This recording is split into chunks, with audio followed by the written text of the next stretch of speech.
hatari kabisa. Kote huko naenda wapi?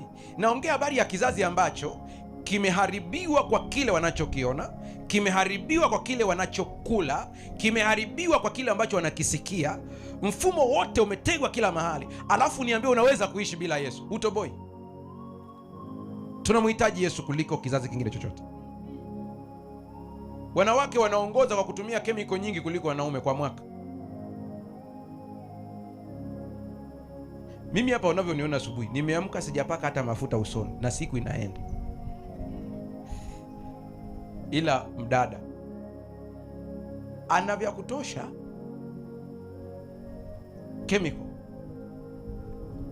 Kwa mpaka hapa, hebu angalia kizazi kiko bize. Shughuli ni nyingi, tuko bize. Hata ule muda wa kula vizuri haupo. Ukiangalia mahusiano ya kijamii jinsi yalivyokuwa zamani yanafanyika, ilikuwa ni tiba ya akili pia. Yaani kile kitendo zamani yangu mimi, ya kwangu mimi, sio ya mzee Ruben, ya kwangu mimi. Mama anakutuma anasema nenda kwa fulani hapo, wamepika maharage, wakupe angalau bakuli moja.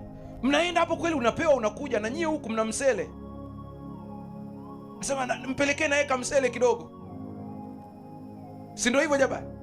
Leo unawaza amekuwekea nini?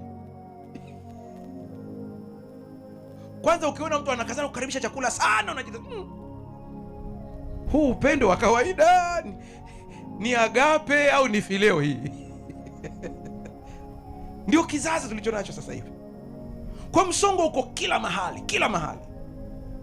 Mimi mtu ambaye ananiambia sina haja ya kuomba, sina haja ya kusoma neno, unamtazama unasema unaishije?